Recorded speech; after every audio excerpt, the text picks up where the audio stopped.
저는 현재 고등부에서 우리 이남영 목사님과 함께 렘넌트 사역하고 있는 백훈 전도사입니다. 이렇게 만나 뵈서 너무나 감사하고 이 자리에 비롯해서 항상 같이 기도해 주신 우리 고등부 사역자 선생님들과 또 저희 32교구 우리 교구 식구들 또 이 자리에 세워주신 우리 행정 목사님 또 이 교회를 인도해 주신 또 한대 목사님 여러 목사님들께 감사의 말씀을 이 자리에서 비로소 드립니다. 제가 특별히 쓰지 않고 말씀을 전했으면 좋겠습니다. 오늘 제목은 하나님 자녀의 권세입니다. 서론으로 하나님이 우리에게 주신 것이죠. 바로 복음입니다. 모든 사람들은 복음이 반드시 필요하고 복음을 알아야 합니다. 하나님께서는 이 복음을 통해서 우리에게 주신 것이 있다면 바로 우리를 구원하셨고요.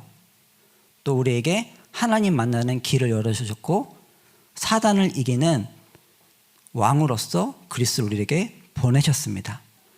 그리스도를 통해서 우리는 하나님을 만났고 그리스도를 통해서 우리는 사단을 이겼고 그리스도를 통해서 우리는 죄에서 해방받았습니다.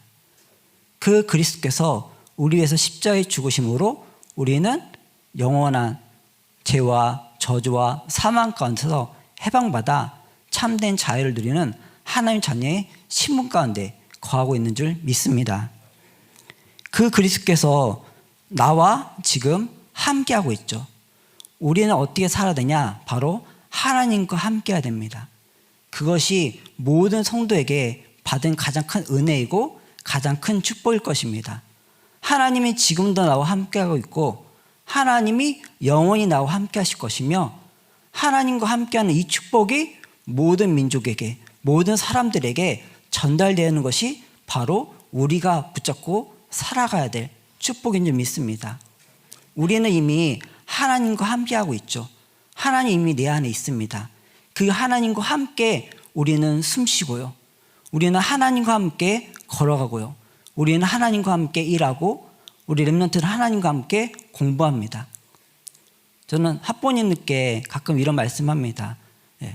렘넌트들한테 밥을 해주고 이렇게 청소해주고 빨래해주고 그게 렘넌트를 키우는 거고 또 그게 우리 학부모님한테는 전도의 현장이라고. 우리는 하나님과 함께 하는 것이 바로 전도이며 성교의 축복 가운데 있는 줄 믿습니다. 또한 우리는 어떻게 살아야 될까요? 하나님 주신 이 축복을 누리면서 살아가야 됩니다.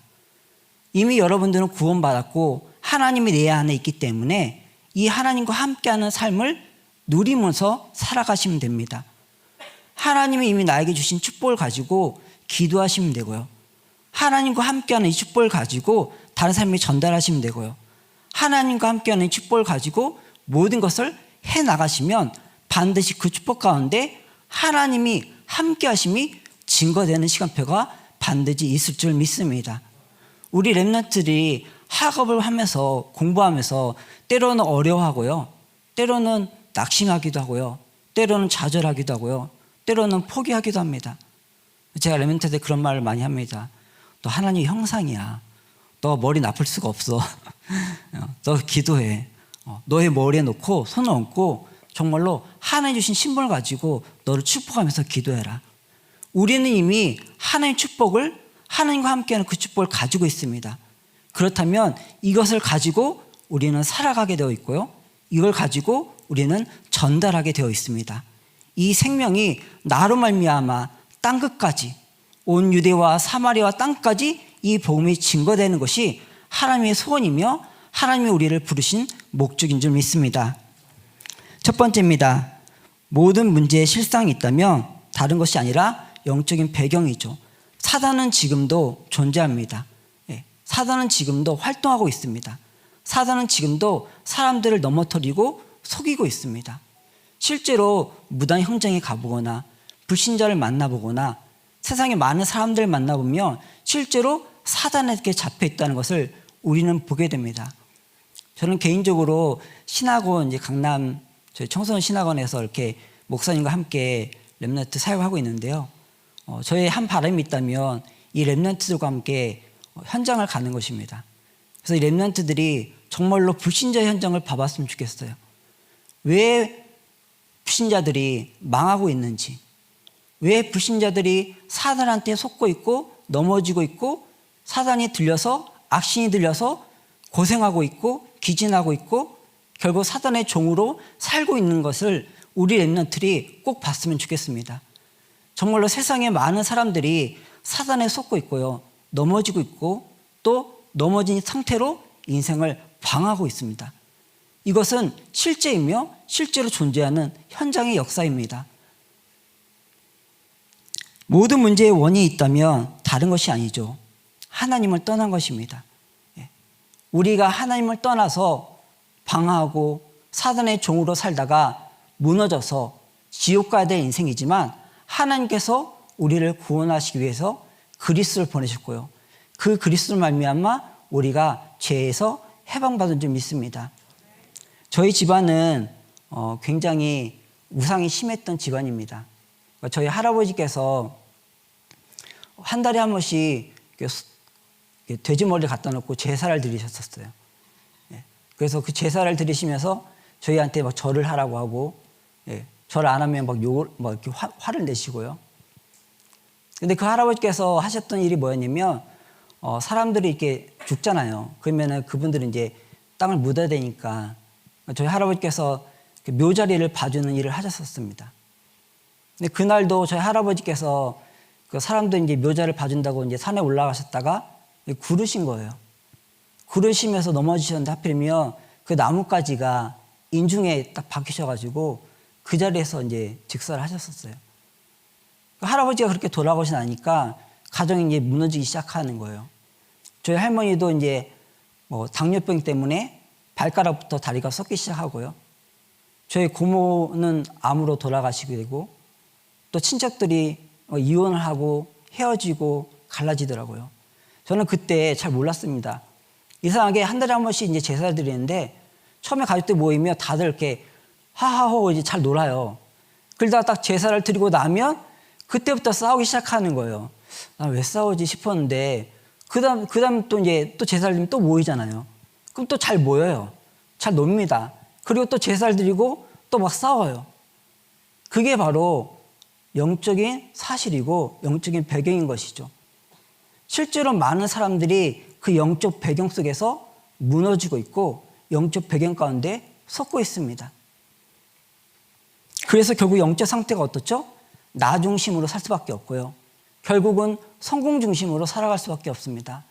저는 불신자들이 성공을 위해서 살아가는 게 저는 맞다고 생각합니다. 그렇죠?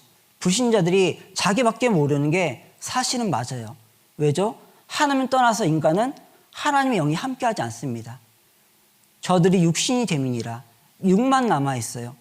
육신만 남아있는 인간이 할 수 있는 것은 자기밖에 생각할 수밖에 없고요. 자기 성공밖에 생각할 수밖에 없고요. 자신의 것을 위해서 살아갈 수밖에 없습니다. 그러니 결국은 그 모든 과정 속에 만들어가는 것이 뭐죠? 결국은 하나님 떠나서 살아갈 수밖에 없는 문화와, 그렇죠? 하나님이 아닌 다른 것으로 행복할 수밖에 없는 우상과 하나님이 아닌 다른 것으로 이루어진 세상을 만들어갈 수밖에 없죠. 그래서 만든 것이 우상이고 그래서 만든 것이 문화이며 그래서 만들어진 모든 것들이 결국 하나님을 대적하게 만드는 것이며 하나님을 떠나게 만드는 것이고 하나님을 알 수 없게 만드는 것입니다. 그 결과로 찾아온 것이 불신자 상태이죠. 저는 어렸을 때 저희 아버지가 목회를 하셨었어요. 시골에서 목회를 하시다가 이제 서울로 올라오셨는데요. 그때 이제 목동에서 이제 개척을 하셨습니다. 저희 아파트 단지 안에 상가가 있잖아요. 그 상가에서 저희 아버지가 이제 2층을 이제 상가를 빌려서 목회를 하시는데 저희 집은 이제 저 목동 길 건너서 가래봉동 그쪽에 있었습니다. 그래서 저희 아버지가 거기서 이제 목회를 하셨었는데 목회를 하시다가 이제 어느 날 이제 교회가 문을 닫게 되고요. 그러면서 저희 아버지께서 이제 거기서 교회를 옮겨서 안산을 오셨어요. 근데 안산을 오시면서 한 교회 집사님과 같이 이제 사업을 하신 거예요.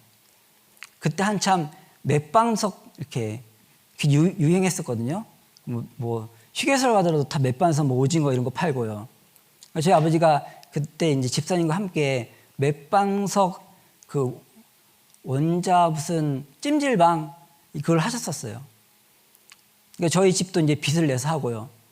그다음에 그 집사님 가정도 이제 빚을 내서 해서 망했죠. 예. 그래가지고 이제 저희 집이 쫄따마하고 그 집사님은 이제 졸지에 이제 신용불량자가 돼서 이제 도망 다니시고 저희 집은 이제 교회를 이제 더 이상 할 수 없는 상황 속에 이제 되었었습니다. 예, 그렇게 잘하다가 보니까 제가 이제 사실은 많이 힘들었어요. 예. 목동에 살 때는 그래도 좀 잘 살았으니까 괜찮았는데 이제 아버지가 갑자기 교회를 잘 못 하시게 되면서 교회 문을 닫고요. 그리고 이제 이사를 가시면서 제 이제 학업이 좀 떨어지고 또 적응도 못하고 또 아버지 어머니가 서로 이제 싸우시면서 막 전화기가 날아다니고 막 이렇게 화분이 날아다니더라고요. 그리고 그 가운데 저는 막 이제 혼자 막 상처받고 그때 이제 교회가 지하실에 있었거든요. 안산에서는. 그 혼자 지하실 가가지고 혼자 이제 하나님께 울면서 기도하고 막 그랬었습니다. 근데 제가 그때 사실은 많이 우울했어요. 예. 아마 그때 저에게 우울증이 있었던 것 같습니다. 그래서 제가 혼자 하나님께 했던 기도가 뭐였냐면 하나님 저 좀 빨리 데려가 주세요. 저 좀 빨리 하나님 나라 가게 해주세요. 그런 기도였습니다. 그 상태로 학교를 다니는데 학업이 안 되는 거예요. 예. 저는 인문계를 가고 싶은데 부모님이 돈이 없다고 하면서 공부를 가서 빨리 취업을 해라. 그래갖고 저는 서울 공업고등학교를 갔거든요. 근데 막 그 남자애들이요, 거기가 다. 막 싸우고요. 막 애들 피 흘려서 걸어 다니고요. 근데 그 속에서도 이제 경제가 안 되니까 학교에서 이제 근로장학금을 주는 거예요.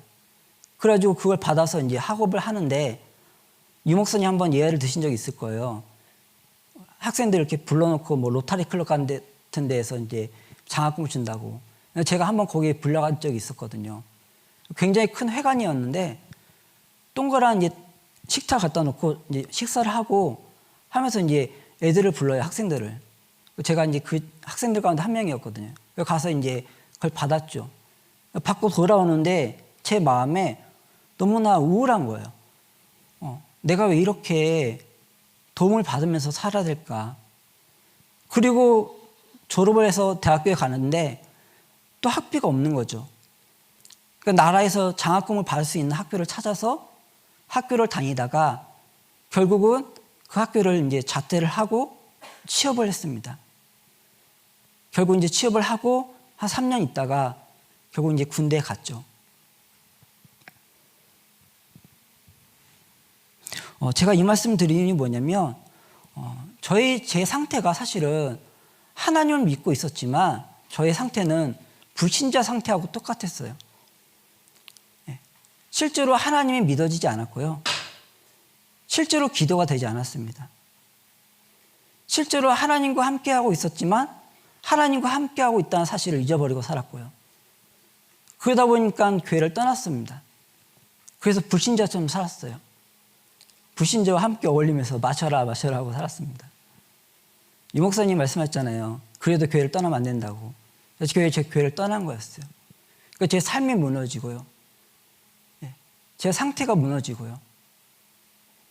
그렇게 해서 불신자처럼 살다가 어느 날 하나님이 제 마음에 은혜를 주셨습니다. 그 은혜가 뭐였냐? 하나님을 찾는 거였어요.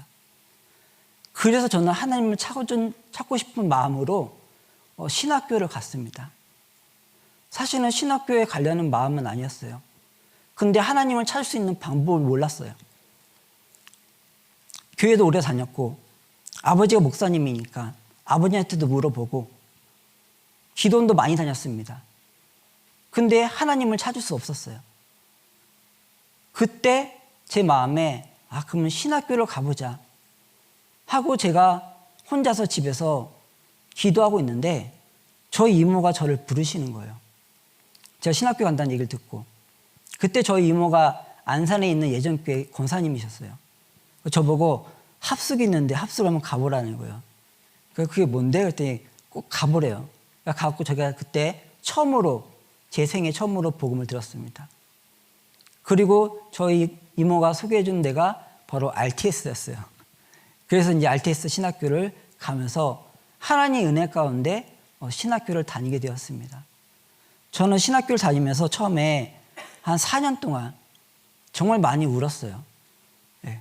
내가 왜 이제 와서 이 복음을 알았을까?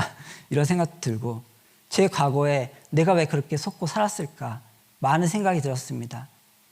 그러나 하나님은 저에게 은혜를 주셨습니다.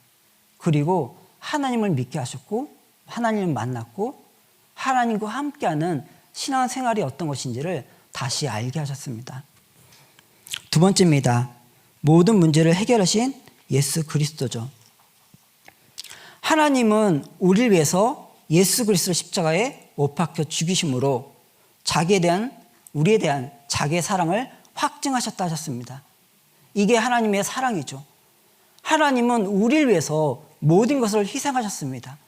더 나아가 하나님은 우리를 위해서 모든 것을 예비하셨죠. 우리 렘넌트들이, 우리 후대들이 반드시 그것을 알아야 됩니다. 하나님은 모든 것을 준비하셨어요. 그렇죠? 우리 렘넌트의 미래를 누가 준비했죠? 하나님께서. 네.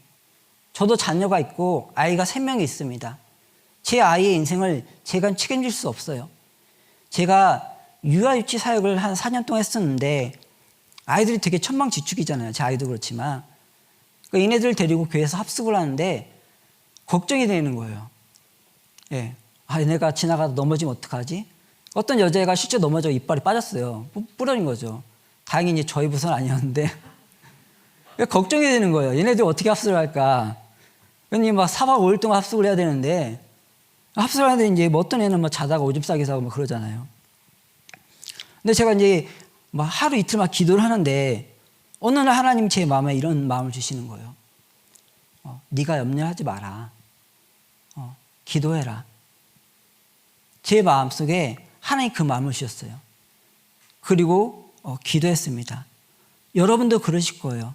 여러분 자녀의 미래, 우리 렘넌트의 미래, 우리 후대의 미래, 우리는 많은 걱정과 염려가 있습니다. 우리는 하나님께 맡기고 기도해야 될 줄 믿습니다.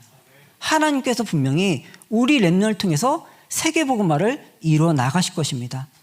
이 언약이 우리 후대에게 바르게 전달된다면 반드시 우리 후대를 통해서 다음 세대에게 이 복음이 전달될 것입니다.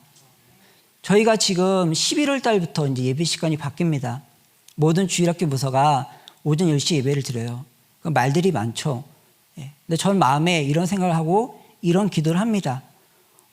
어떤 학부모님들은 렘넌트가 일부 예배 시간에 돌아다닌다. 어떤 교사분들은 그러면 교사들이 일부 예배를 못 드린다. 여러 가지 말이 있습니다. 제가 뭐 그걸 말씀드리려고 하는 게 아니라 제 마음에 저도 부모고 저도 교육자니까요. 근데 제 마음에 드는 생각은 우리가 갱신의 시간표가 아닐까라는 생각을 합니다. 우리 학부모님들께서 우리 부모님들께서 정말 렘넌트와 함께 부서 예배를 들으셔야 돼요. 그렇죠? 우리 렘넌트와 함께 주일 일부 예배를 들으셔야 됩니다. 우리는 렘넌트들에게 예배의 모습을 보여줘야 됩니다. 우리 렘넌트들이 예배 드리는 것을 봐야 돼요. 우리 부모님을 통해서, 우리 중직자를 통해서, 우리 교사를 통해서, 우리 교육자를 통해서 렘넌트들이 예배 축복을 봐야 됩니다. 그래서 모든 교사와 모든 학부모님들과 모든 교육자들과 모든 선생님들이 이 예배 축복을 누리고 그 예배 축복이 우리 후대들에게 전달되게 될 줄 믿습니다. 하나님의 방법은 그를 통해서 모든 문제를 해결하시는 거죠. 그래서 우리는 그리스도를 통해서 이미 모든 문제가 해결됐습니다. 제 마음에 하나님이 어느 날 그걸 깨닫게 하셨어요. 저는 렘넌트 시절에 지금 제가 고등부 있잖아요. 그러다 보니까 이제 제 고등부 렘넌트 제 시절이 이제 생각이 나는 거죠. 제가 그 당시에 이제 제 상태가 약간 이제 우울한 날씨 좋아하고, 막 비 오는 날, 흐린 날, 해 뜬 날 싫어요. 비 오는 날 좋아하고, 약간 우울하고, 늘 이마에 이렇게 내천자가 있었어요. 지금은 없어졌습니다. 근데 그렇게 항상 우울한 모드로 살았었는데, 제가 복음을 알고 난 이후에 하나님께서 제 마음에 깨닫게 하신 거겠죠. 은혜를 주신 거겠죠. 제가 속았다는 것을 알았어요. 저는 어렸을 때 저희 집이 가난한 게 당연했어요. 네.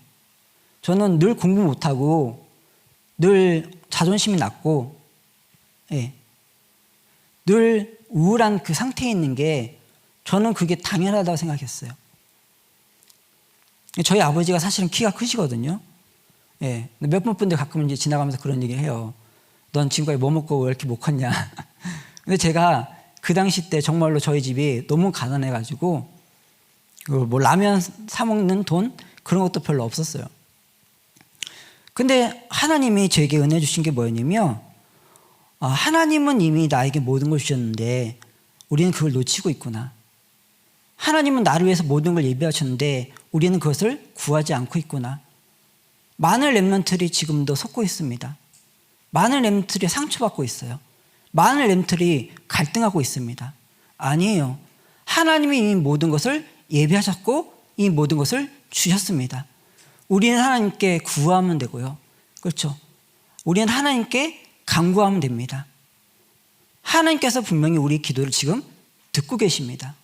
우리 렘넌트들이 하나님께 나아갈 수 있고 하나님께 기도할 수 있고 하나님 주신 힘을 회복할 수 있다면 분명히 축복 가운데 모든 것이 회복된다는 것을 보게 될 줄 믿습니다. 어느 날 하나님께서 저희 가정을 축복하셨어요. 거짓말처럼. 말도 안 되는 축복 가운데 경제를 회복해 주시고 말도 되지 않는 축복 가운데 제가 결혼을 하게 되고 자녀를 낳고 또 이렇게 교육자로서 살게 하셨습니다. 우리 렘넌트들이 정말로 하나님께 기도해야 돼요. 네. 하나님이 이미 여러분들을 세계 복음을 위해서 부으셨기 때문에 여러분의 자신에 속으시면 안 됩니다. 환경에 속으시면 안 돼요. 눈에 보이는 현실에 속으시면 안 됩니다. 왜죠? 하나님은 나를 통해서 세계 복음화를 하실 거예요. 우리는 그것을 바라봐야 됩니다. 우리 렘넌트들이 그것을 언약을 붙잡고 공부해야 되고요. 그걸 언약을 붙잡고 우리가 현장에 가야 되고요. 우리가 있는 일터 속에서도 하나님의 그 언약을 붙잡고 우리는 일을 해야 됩니다. 그 모든 것 속에 반드시 하나님이 우리를 통해서 세계복음화를 이루어가고 있음을 믿으시기를 간절히 기도합니다. 예수님께서 어떤 분으로 오셨냐? 바로 하나님 만나는 길로 오셨으며 사단을 이기신 왕으로 오셨으며 우리 모든 죄악을 사하시고 용서하신 제사장으로 오셨습니다. 그 그리스도 예수의 이름으로 우리는 이미 자유함을 얻었어요. 저는 과거에 늘 죄의식이 있었어요. 부모님이 목사님이시니까 저한테 착하게 살아라. 예. 저도 모르게 제가 어느 날 제 아들한테 그래요. 착하게 살아야 돼요. 그런 거예요. 예. 제가 이제 어렸을 때 저희 아버지가 하도 이제 착하게 살아다 얘기하시고 저는 막 착하게 살려고 엄청 노력을 했거든요. 그리고 막 거짓말하면 지옥 간다 그러고 뭐 하나님 벌 내린다 그러고 막 주일 예배 빠먹으면 하나님 벌 내신다 그러고 막 하니까 되게 율법적으로 종교적으로 이제 신앙생활을 했었습니다. 근데 하나님께서 우리를 위해서 이미 십자가에 죽으심으로 그리스도께서 십자가에 죽으심으로 우리의 모든 죄악을 용서하셨기 때문에 더 이상 우리는 죄인이 아니죠. 우리는 의인입니다. 우리가 죄가 없어서가 아니라 우리가 죄를 안 짓기 때문이 아니라 하나님이 우리를 의인이라 하셨기 때문에 우리가 의인입니다. 우리는 내일도 죄를 질 거예요. 그렇죠? 우리는 내일도 속을 수 있고 넘어질 수 있습니다. 우리는 내일도 거짓말할 수 있고 우리는 내일도 악한 일을 할 수도 있습니다. 그러나 하나님이 우리를 의롭다 하셨기 때문에 우리는 이미 의인이 된 것입니다. 이 은혜 가운데 있기를 간절히 기도합니다. 우리가 방종을 해야 되냐? 그 말이 아니잖아요. 그렇죠? 우리 제조도 된다. 이 말이 아닙니다. 하나님이 우리를 의롭다고 하셨기 때문에 우리는 그 가운데 거하는 것이죠. 우리의 모든 삶 속에 하나님의 의로움이 반드시 나타날 것입니다. 하나님이 우리를 통해서 하나님의 의로운 일들을 행하실 것입니다. 또한 하나님을 만나는 길을 만드셨기 때문에 우린 이미 하나님을 만났습니다. 그렇죠? 이미 우리는 구원받았어요. 그렇기 때문에 우리는 날마다 이 구원의 은혜 가운데 거하기만 하면 됩니다. 세 번째입니다. 내 인생에 방향이 있다면 다른 것이 아니죠. 갈보리산의 체험을 하는 것입니다. 쉽게 말하면 그리스도께서 십자가에 죽으실 때 이렇게 말씀하셨죠. 다 이루었다. 저는 그 말씀이 저에게는 굉장히 큰 은혜였습니다. 하나님께서 나를 위해서 모든 것을 다 이루시고 해결하시고 완성하시고 예비하시고 어느 날 그 사실이 믿어지고 나서부터는 제 마음속에 염려가 사라졌어요. 그러니까 저는 진짜 염려로 사는 사람이었거든요. 저는 정말로 걱정이 많았어요. 그런 사람 있잖아요. 생각이 많은 사람. 그렇죠. 생각으로 꼬리를 물고 어딘가로 가는 사람 있잖아요. 제가 그런 사람이었습니다. 그러니까 행동을 못해요. 뭔가를 이렇게 해서 가지 못합니다. 늘 염려 가운데 거하다가 그 염려로 끝나는 인생이었어요. 근데 하나님이 나를 위해서 모든 것을 끝내시고 이루시고 완성하셨다는 사실이 믿어진 순간부터 제 생각 속에, 제 삶 속에 방황이 끝났어요. 사실은 제가 정말로 교육자를 하면서도 방황을 했었어요. 그건 제가 사실 필리핀에 갔었는데 어느 날 이제 제가 교육자를 하다가 제 마음에 야, 이게 아니야. 선교제를 봐야지 하고 이제 필리핀에 갔었습니다. 갔다 와서는 제 마음에 이게 아닌가 봐. 어떡하지? 공부를 해서 유학을 가자. 그거 돈 벌러 갔어요. 근데 어느 날 그것도 아닌 거예요. 그래서 다시 교회 왔는데 교회에서 저에게 집사를 하라는 거예요. 갑자기. 그래서 교회에서 갑자기 집사를 하게 됐습니다. 그래서 제 마음에 그것도 아닌 거예요. 근데 제가 나중에 와서 제가 아는 게 뭐냐면 제가 방황을 하고 있는 거였어요. 제가 하나님 못 만나고 하나님 만났음에도 불구하고 하나님이 모든 것을 이루셨음을 끝내셨음을 준비하셨음을 믿지 못하니까 방황을 하고 있는 거죠. 하나님이 우리를 위해서 모든 것을 이루셨음을 믿으면 사실은 우리의 방황은 끝납니다. 우리 렘넌트의 인생의 방황은 사실은 하나님이 모든 것을 예비했다는 사실을 믿는 순간 우리 렘넌트의 인생의 방황은 끝날 것입니다. 우리 렘넌트의 인생이 결국은 하나님의 주권 가운데 있기 때문에 그 사실이 믿어진다면 사실은 염려할 필요가 없이 제가 렘넌트 그런 말 하거든요. 염려할 시간에 공부를 해라. 정말로 우리 렘넌트들이 염려 끝내야 돼요. 왜냐? 하나님이 모든 것을 예비하셨기 때문입니다.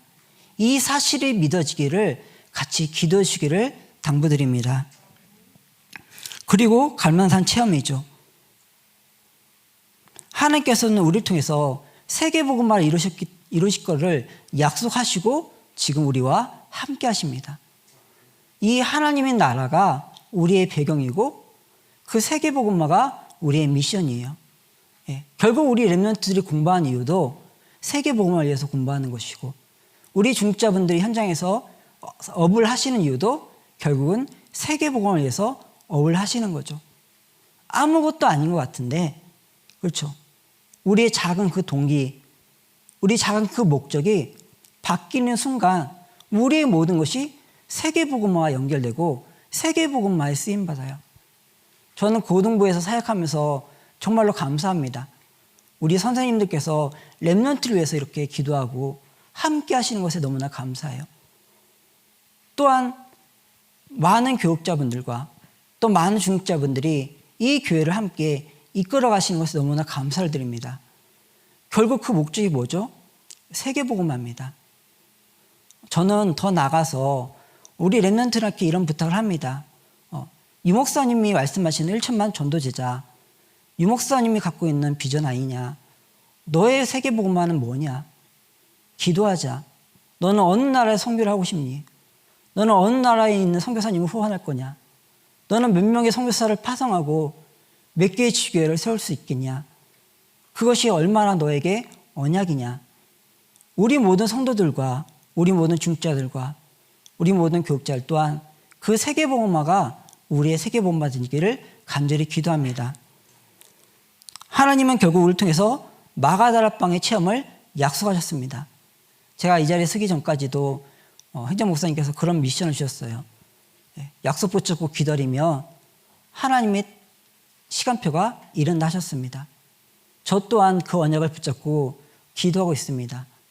여러분의 시간표 속에서 그 현장에서 하나님의 약속을 붙잡고 기도하고 있으면 반드시 하나님의 나라가 임할 것이며 하나님의 성리 충만한 가운데 땅까지 증인되는 축복을 누리게 될 줄 믿습니다. 결론입니다. 권세를 누리는 기도를 사용하자. 오늘 말씀처럼 우리는 하나님 자녀의 권세를 가지고 있죠. 여러분들이 있는 현장에서 기도하세요. 여러분의 자녀를 놓고 축복하시고 여러분의 현장을 놓고 축복하시고요. 저 렘넌트에서 이런 부탁을 합니다. 학교를 축복하고 기도해라. 선생님을 놓고 기도해라. 너희 친구들을 놓고 기도해라. 너가 가는 곳에 하나님 나라 임할 뿐만 아니라 하나님의 축복이 너와 함께한다. 하나님이 실제로 우리와 함께 하시기 때문에 우리는 이 기도에 승리하면 됩니다. 하나님이 주신 신분과 권세를 가지고 기도한다면 하나님 반드시 그 기도에 응답하실 것입니다. 복음 안에 있는 내 인생의 모든 것은 하나님이 이미 준비하셨습니다. 그렇죠? 그래서 우리는 그 준비된 것을 받아 누리는 기도를 하면 됩니다. 이제부터 나의 삶은 하나님의 소원을 이루는 삶입니다. 그래서 우리는 먹고 마시고 모든 것에 하나님의 소원과 함께하고 있고 우리의 모든 것들이 결국 하나님의 소원을 이루는 그 길로 걸어가게 될 줄 믿습니다. 하나님의 소원은 생명을 살리는 전도운동 속에 있습니다. 그렇죠? 결국 우리는 이 전도운동 속에 응답받을 증인입니다. 오늘도 목사님 말씀하셨죠. 우리가 7대 여정 가운데 결국은 하나님 나를 통해서 세계복음화를 이루어 가시고 전도자의 삶을 살아가게 원하신다고 말씀하셨습니다. 우리가 매주 듣는 그 강단의 말씀이 나를 살리고 나의 가족을 살리고 렘넌트를 살리고 더 나아가 여러분이 있는 그 현장을 살리는 응답을 누리시기를 간절히 기도합니다. 기도하겠습니다. 하나님 아버지 감사합니다. 하나님 주신 신분과 권세를 가지고 땅까지 증인되는 축복을 누리기를 간절히 기도합니다. 이미 주셨사오니 주신 것을 누리게 하시고 그 누림의 축복이 증거되게 하여 주옵소서. 정말로 우리가 속고 넘어지며 방황하고 사단에 속아서 올무틀과 함정 가운데 빠져있는 인생이 아닌 이제는 하나님 자녀의 신분과 권세를 가지고 모든 것을 회복하며 누리는 참된 증인의 삶을 살아갈 수 있도록 역사하시고 축복하여 주옵소서. 하나님께 모든 걸 감사드리며 살아신 예수 그리스도 이름으로 기도합니다. 아멘.